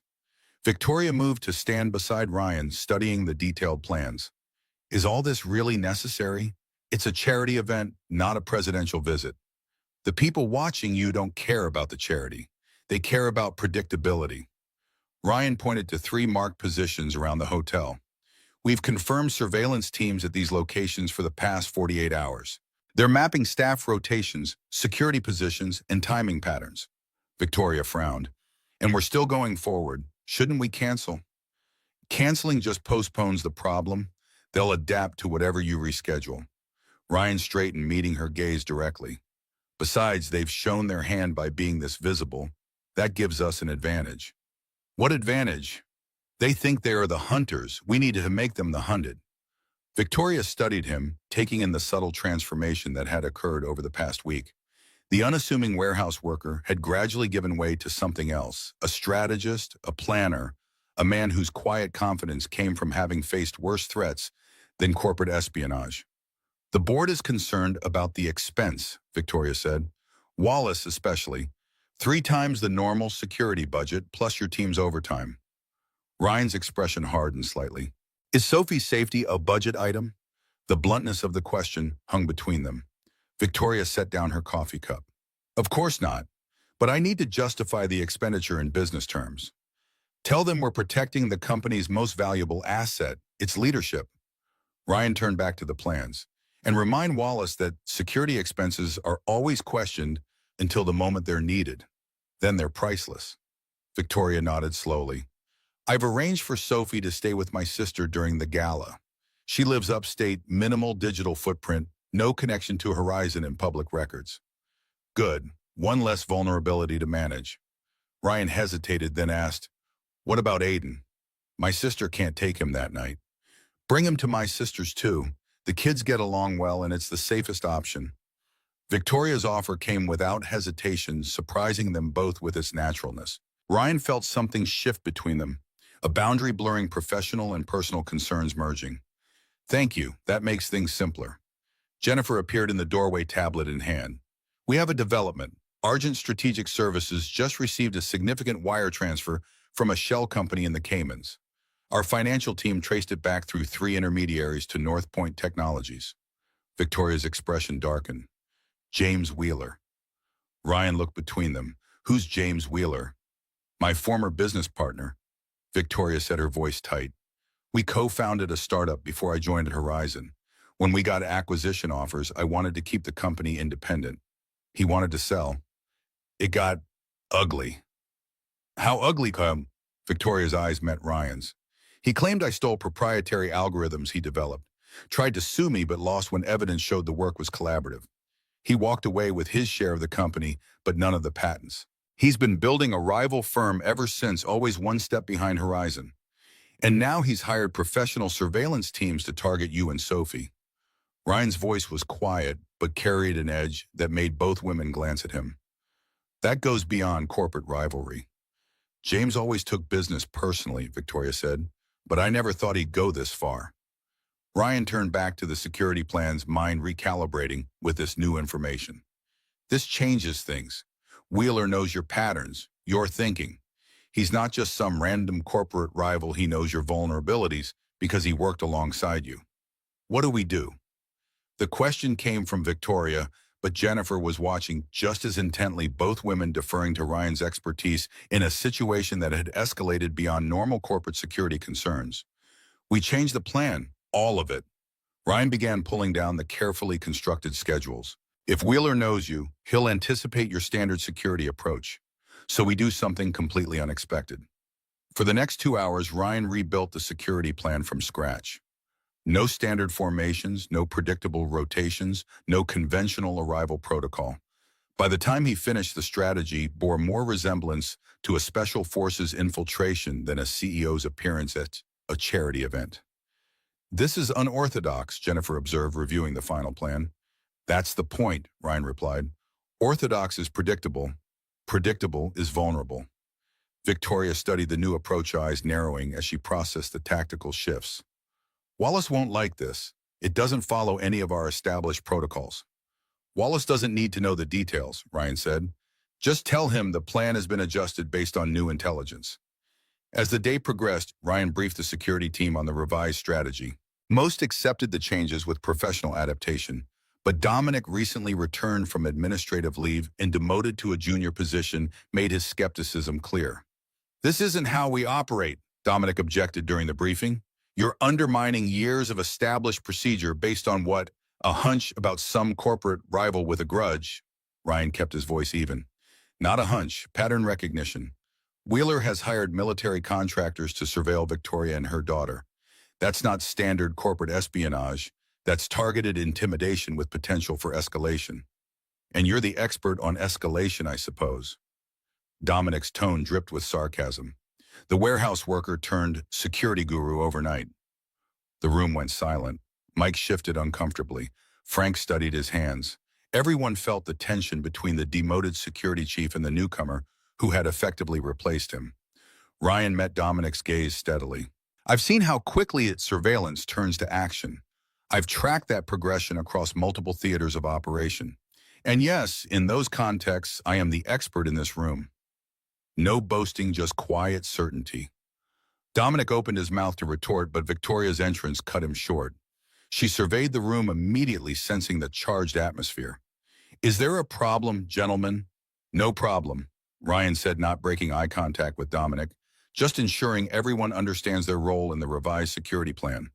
Good. Victoria addressed the entire team. I appreciate your flexibility with these changes. Mr. Hayes has my complete confidence in this matter, and I expect each of you to execute his plan precisely. Her gaze lingered on Dominic, without exception. After the meeting, Ryan found himself alone with Victoria in the elevator. Dominic's going to be a problem, he said quietly. I know, but firing him outright would create legal issues after his demotion. HR is watching the situation closely. Victoria sighed. His pride is wounded. He was respected in this company before you arrived. Pride gets people killed in high-risk situations. Victoria studied him. Is that what this is, high-risk? Ryan considered his answer carefully. Wheeler has escalated beyond normal corporate rivalry. He targeted your daughter. He's hired military-grade surveillance. His actions suggest he's willing to cross lines most corporate competitors wouldn't. To what end? What does he hope to achieve? Maybe forcing you to miss the gala, embarrassing you publicly. Maybe something worse. Ryan met her gaze directly. People with wounded pride sometimes want more than just professional victory. They want the other person to suffer like they did. The elevator reached the lobby doors, sliding open to reveal the bustling entrance area. Victoria stepped out, then turned back. You're speaking from experience, aren't you? Ryan gave a slight nod. I've seen what happens when personal grievances mix with professional resources. It rarely ends well without intervention. That evening, Ryan drove to Victoria's sister's house in Westchester County. The property sat at the end of a long driveway, screened from the road by mature trees, naturally defensible, with good visibility in all directions. Ryan approved as he pulled up, Aiden dozing in the back seat after the hour-long drive. Sophie burst from the front door as they arrived, Victoria following more sedately. The girl's excitement at having a friend stay over was palpable. Aiden, Mom said you're sleeping over for 2 whole days. I can show you the treehouse and the creek and the frogs. Aiden, still groggy from his nap, managed a sleepy smile as he climbed out of the car. You have frogs down? Hundreds, well, maybe like 10, but they were really loud. Victoria approached as the children moved toward the house, Sophie already detailing the extensive frog-finding expedition planned for morning. Thank you for bringing him. It makes this easier for Sophie, for all of us, really. Ryan nodded, retrieving Aiden's overnight bag from the trunk. Your sister's place is good, isolated, defensible, limited approach vectors. Victoria's lips curved slushily. Most people would say it's charming or peaceful. Those two, Ryan handed over the bag. I've arranged for a security detail to maintain perimeter surveillance overnight and until we return. They're discreet, experienced. Your sister won't even notice them. She's already complaining about all the precautions. Says I'm being paranoid. Paranoia keeps people alive when the threats are real. Ryan glanced toward the house where the children had disappeared inside. I should go. Early start tomorrow. Victoria hesitated, something unspoken hovering between them. Be careful tomorrow, Ryan. Wheeler knows me, which means he might anticipate some of our countermeasures. That works both ways. You know him too, his habits, his thinking patterns. That gives us an edge. Victoria nodded slowly. He's meticulous, detail-oriented, hates improvisation, always wants control of every variable. Then we make sure he doesn't have it. Ryan turned to go, then paused. Take care of Aiden for me. He acts tough, but strange places sometimes trigger his anxiety. Sophie will keep him so busy he won't have time for anxiety. Victoria smiled. And I'll make sure he's okay. You have my word. The drive back to the city gave Ryan time to think to run through contingencies and weak points in the security plan. Wheeler's involvement changed the calculus significantly. This wasn't some anonymous corporate threat. This was personal, driven by history and grudges and wounded pride. Those elements made prediction, harder risk assessment, more complex. By the time Ryan reached his apartment, a new determination had settled in him. This wasn't just about protecting a CEO and her company anymore. It was about two children asleep in a house in Westchester, about promises made to keep them safe, about preventing the kind of loss that had shattered his own life 3 years ago when Maria died and left Aiden without a mother. The morning of the charity gala dawned clear and cool. Ryan arrived at Horizon before sunrise, reviewing last-minute security adjustments and coordinating with external teams. By noon, everything was in place. Alternate routes, mapped decoy vehicles, prepared communications channels secured. Victoria found him in the Security Operations Center, focused on surveillance feeds from around the hotel venue. She looked different today, not the corporate executive in a power suit, but a woman preparing for an evening event. More vulnerable somehow, despite the added security. "Is everything ready?" she asked, studying the monitors. "As ready as it can be." Ryan turned to face her. "Remember, you don't go anywhere without direct confirmation from me. Not even if someone on the security team tells you to move. We have to assume potential insider threats." Victoria's eyebrows rose. "You think Wheeler has someone inside Horizon?" "I think prudence requires we consider all possibilities. Dominic is disgruntled, has access to our security protocols, and has a history of arrogance regarding external assessment. That makes him vulnerable to manipulation or recruitment. You want to remove him from the security detail?" Ryan nodded. "I requested it this morning. He's been assigned to headquarters monitoring instead. He'll see that as a further insult. Better an insulted security officer than a vulnerable principal." Ryan checked his watch. "The schedule has you departing at 4, arriving at 5 for the pre-event reception. We've adjusted to departure at 3:45, alternate route, with a stop at an unrelated location to break any surveillance tail." Victoria nodded, processing the changes. "And James, do we have eyes on him?" "He's under surveillance, currently at his office downtown. We'll know if he moves." Ryan hesitated, then added, "Victoria, if at any point I tell you to abort the appearance, I need you to do it without question or hesitation, even if it means disappointing the charity organizers." Their eyes met a moment of understanding passing between them. "I trust your judgment, Ryan. If you say we pull out, we pull out." The afternoon unfolded according to plan. Victoria departed Horizon through the underground garage, switching vehicles twice before arriving at the hotel through a service entrance. Security teams have reported no surveillance detection, no unusual activity around the perimeter. Everything seemed quiet, too quiet for Ryan's comfort. By 6 o'clock, the charity gala was in full swing. Victoria moved through the crowded ballroom, greeting donors and hospital administrators with practiced charm. Ryan maintained a discreet position nearby, communication earpiece, allowing constant contact with the security team. So far, the revised plan was working perfectly. No sign of Wheeler's surveillance teams, no suspicious activity. At 6:30, Ryan's earpiece crackled with an urgent communication from Mike at the command post. "Ryan, we have a problem. Dominic has gone offline. He's not at the monitoring station, and his credentials were just used to access the secure server room at headquarters." Ryan felt a cold certainty settle in his gut. "Lock down the servers, full containment protocol, and get me eyes on Victoria right now. She's still in the main ballroom east side near the stage. What's happening?" I think this was never about the gala. It was about creating a diversion to access Horizon systems while security focus was elsewhere. Ryan began moving through the crowd toward Victoria. Wheeler doesn't want to embarrass her. He wants to steal from her while she's unprotected. As Ryan approached, Victoria looked up from her conversation, immediately reading the tension in his posture. She excused herself from the hospital director she'd been speaking with and moved to meet Ryan. "We need to leave, now." Ryan kept his voice low but urgent. "Dominic has compromised headquarters security. This event was a diversion." Victoria processed this without visible reaction, years of corporate crisis management kicking in. "The children, security at your sister's, confirms all clear. They're safe." Ryan began guiding her toward their planned extraction route. We need to get back to Horizon immediately. They had almost reached the service corridor when Ryan's instincts flared. A man approaching from their left, moving too directly, too purposefully through the crowd, hand inside his jacket, eyes locked on Victoria. Ryan reacted without conscious thought, pivoting to place himself between Victoria and the approaching threat. Down, he barked, shoving her toward the cover of a nearby pillar as the man withdrew not a weapon, but a small aerosol canister. Security converged from multiple directions, but the man had already sprayed the contents toward them. Not a lethal attack, a diversion. Guests began coughing, alarms spreading through the crowd. In the confusion, Ryan maintained his grip on Victoria's arm, pulling her into the service corridor as hotel security dealt with the growing chaos.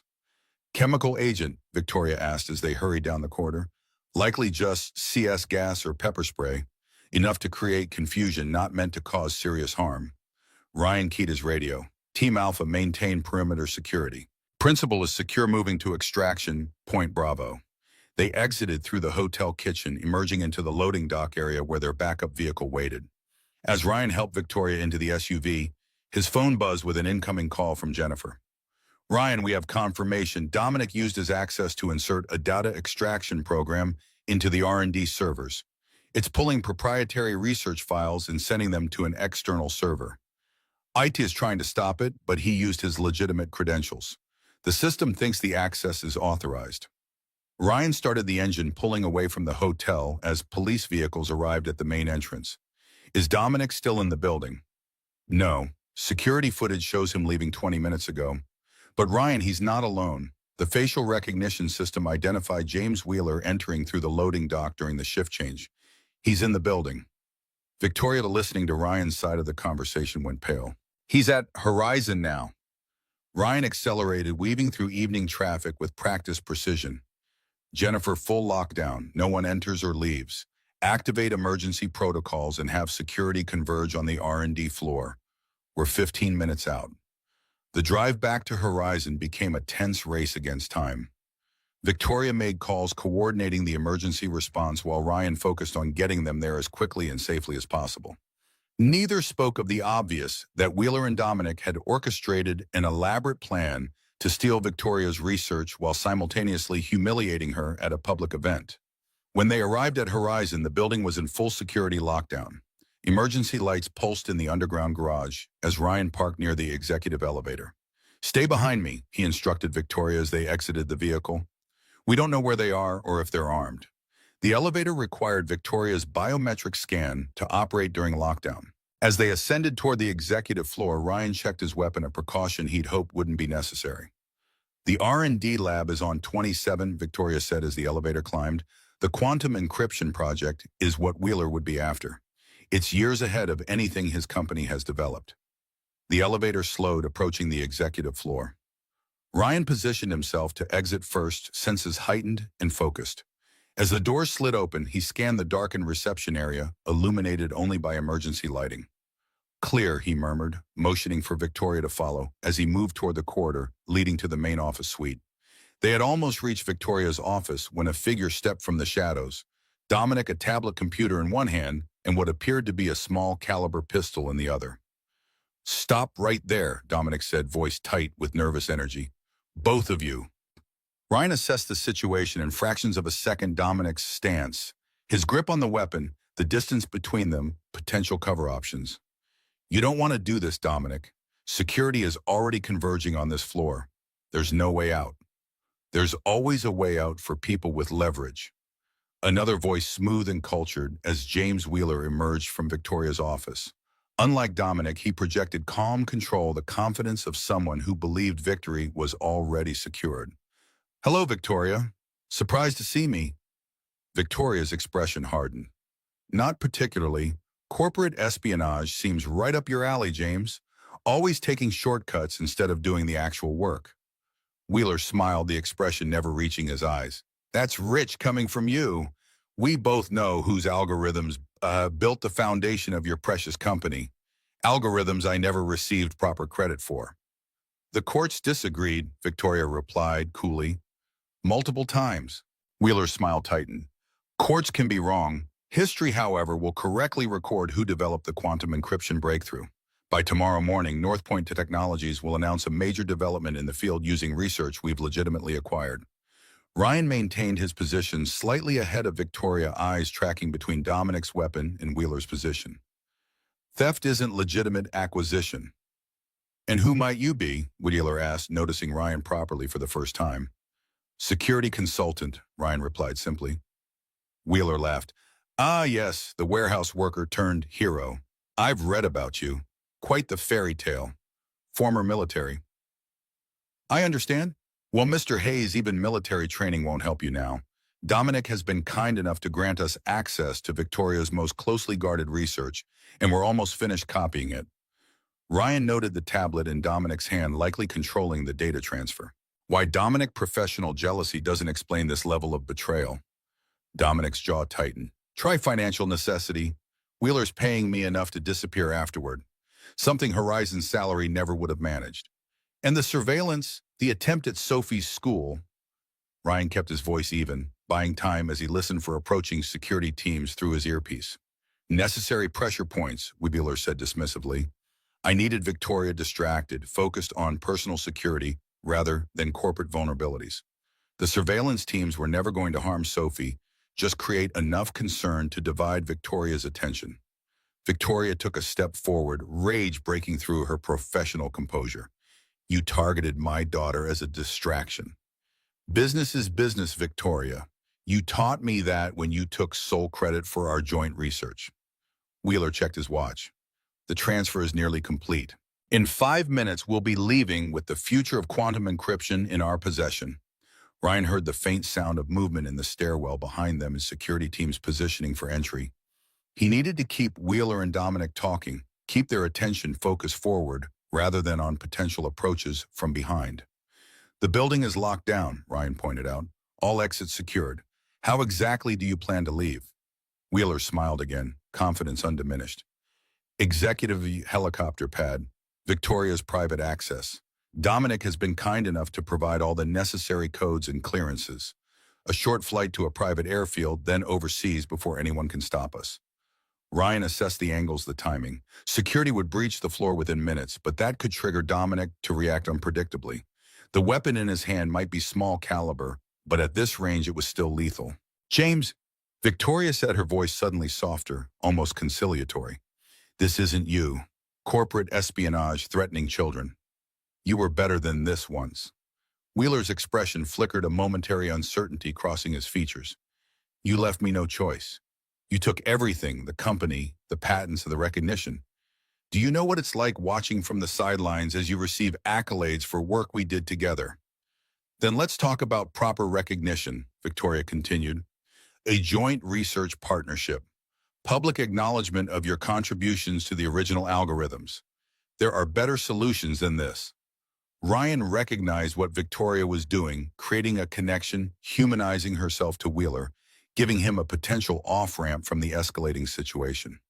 It was well executed, the kind of negotiation tactic that might work with a rational actor driven by legitimate grievances.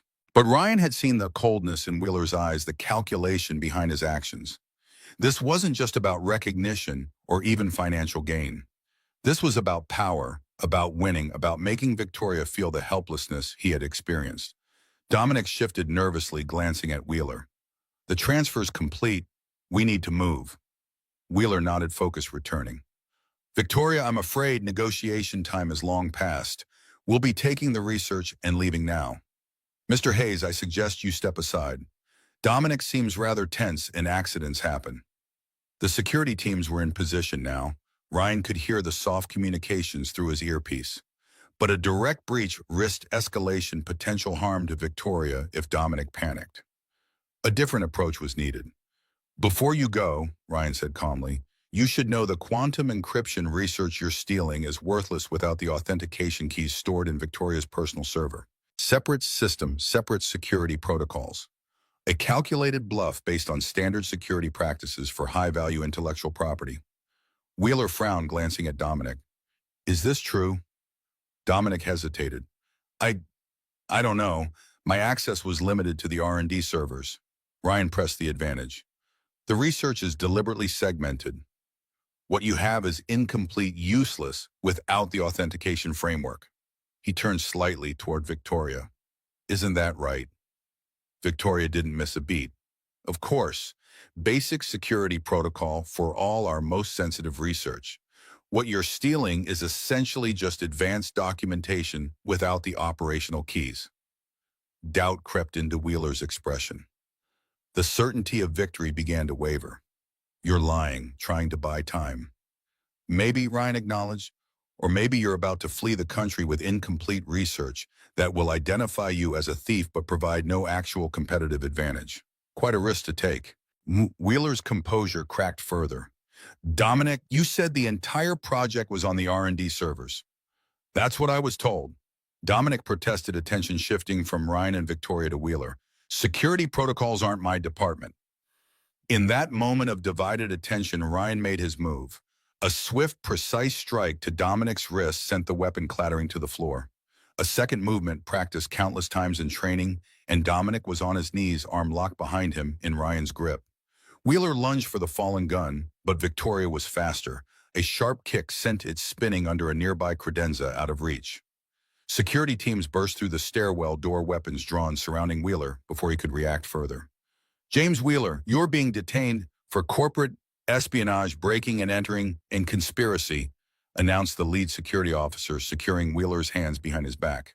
As additional officers took custody of Dominic, Ryan released his hold and moved to Victoria's side. Are you all right? She nodded, professional composure returning, even as adrenaline still coursed through her system. Yes, thank you. Then as the security team led Wheeler and Dominic away, she added quietly, was that true about the authentication keys? Ryan allowed himself a small smile. Standard security protocol for high-value intellectual property seemed like a reasonable bluff. Victoria's eyes widened slightly, then she laughed, a genuine, unguarded sound that transformed her features. You know, we actually do segment the research that way. I implemented the protocol after James left the company. I just never thought we'd need it quite like this. The next hours passed in a blur of police statements, system security, verifications, and crisis management. By midnight, the immediate threat had been contained. Wheeler and Dominic were in police custody, the stolen data recovered, and emergency security protocols implemented throughout Horizon systems. Victoria found Ryan in the Security Operations Center coordinating the final verification processes with IT. The room had the controlled chaos of a post-crisis environment, multiple teams working simultaneously, information flowing through various channels, everyone slightly wired from adrenaline and caffeine. The police say they found evidence on Wheeler's devices linking him to the surveillance teams and the incident at Sophie's school, Victoria said, joining Ryan at the main console. They're building a comprehensive case. Corporate espionage, conspiracy, reckless endangerment of a minor. His legal problems are just beginning. Ryan nodded, signing off on a final security verification report. And Dominic, cooperating fully, trying to minimize his own exposure. Claims Wheeler approached him after his demotion played on his resentment and financial concerns. Victoria's expression hardened. No excuse, but at least we understand the vulnerability Wheeler exploited. There are always vulnerabilities, Ryan said. The key is recognizing and addressing them before they are exploited. He stood, fatigue finally registering after hours of high alert focus. We should get to the children. They'll be wondering what happened. Victoria nodded, her own exhaustion evident in the slight slump of her shoulders. I've arranged for a company helicopter, faster than driving at this point, and I don't think either of us should be behind the wheel right now. The night air was cool and clear as they lifted off from Horizon's rooftop helipad. The city spread below them, a tapestry of lights against the darkness. Ryan watched the urban grid give way to suburban patterns, then to the scattered lights of Westchester County's more rural landscape. Beside him, Victoria gazed out at the same view, lost in thought. I never thanked you properly, she said finally, voice barely audible over the helicopter's hum. Not just for tonight, but for everything since the mall. You've protected Sophie, Horizon, me, all while being treated with suspicion and doubt by people who should have recognized your value immediately. Ryan kept his eyes on the horizon. I didn't do it for thanks. I know, that's part of why you deserve it. Victoria turned to face him fully. You could have walked away at any point. Gone back to being invisible, which is clearly what you preferred before all this happened. Instead, you stepped into a spotlight you never wanted because it was the right thing to do. Ryan considered her words, feeling the truth in them. He had chosen visibility over safety action, over anonymity. Not for recognition or reward, but because some threats couldn't be ignored, some people couldn't be abandoned to face danger alone. The invisible path was easier, he acknowledged, but not always right.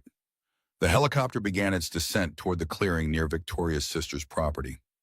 Lights burned in the windows of the house, warm against the darkness. What happens now? Victoria asked the question, encompassing far more than just the immediate future. Ryan watched the ground approach. We tell the children we're okay. We get some rest. And tomorrow we start rebuilding the security protocols with what we've learned. And after that, when the immediate crisis is past, there was something in Victoria's voice, a question beneath the question, a door being cautiously opened. Ryan met her gaze directly. I protect what matters. That hasn't changed. Dawn was breaking as they finally left Victoria's sister's house, children secured in the back seat of the car, both still in pajamas and drowsy from an interrupted night's sleep. The helicopter had returned to the city, leaving them to drive back together in the quiet morning light. Sophie and Aiden had greeted their arrival with sleepy confusion, aware something important had happened, but unclear on the details. Victoria had explained simply that some problems at work had needed solving, and now everything was okay. The children had accepted this with the easy faith of the young, more concerned with whether they could still search for frogs in the morning than with corporate espionage and security breaches. As they drove through the awakening countryside, Ryan glanced in the rearview mirror. Sophie and Aiden had already fallen back asleep, heads tilted together, Sophie's golden hair mixing with Aiden's darker curls. Two children from different worlds finding common ground in the simple pleasure of friendship. Beside him, Victoria watched the passing landscape, the first rays of sunlight touching her face. The CEO was gone for the moment. No phone calls, no emails, no crisis management. Just a mother tired but content watching her child sleep peacefully after danger had passed. The board is meeting this afternoon, she said softly, not wanting to wake the children. Emergency session to discuss security protocols and leadership. Will there be fallout from Wheeler's infiltration? Victoria nodded slightly. Inevitably. Questions about our security procedures, about how Dominic was able to assist an outside threat.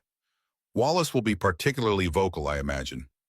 And you'll handle it like you handle everything else, Ryan said with quiet certainty, with clarity and purpose. A small smile touched Victoria's lips. Is that how you see me, clear and purposeful? Among other things. Ryan kept his eyes on the road but felt her gaze on him. What other things? Ryan considered his answer carefully. Determined, adaptable, willing to admit when you're wrong and change course accordingly. Not everyone can do that, especially from a position of power. Victoria was silent for a moment, absorbing his words.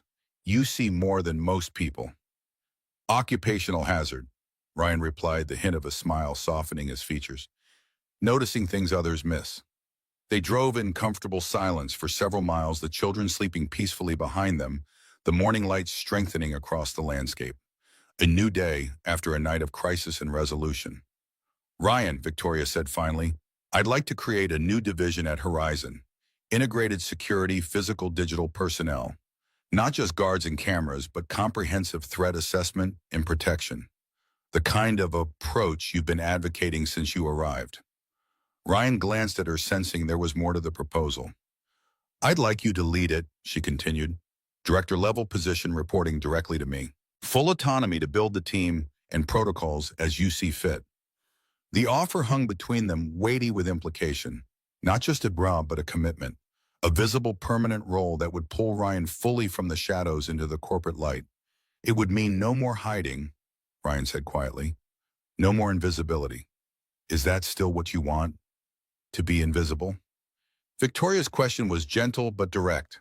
Ryan thought about the past weeks, the challenges faced, the threats overcome, the skills reawakened and repurposed. He thought about Aiden's pride in his father's work, about the sense of purpose that had returned after years of deliberate anonymity. No, he said finally, I don't think it is. Victoria smiled relief and something more complex warming her expression. Good, because I've grown rather accustomed to seeing you, Ryan Hayes. I'd hate to lose sight of you now. The words carried multiple meanings, layers of professional appreciation and personal connection intertwining. Ryan felt something shift inside him, a wall lowering, a door opening to possibilities he'd closed off years ago after Maria's death. "Then I accept," he said simply, "on one condition, which is flexible hours. Aiden needs stability routine. School pickup, homework time, weekends together. That's non-negotiable." Victoria's smile widened. "Absolutely.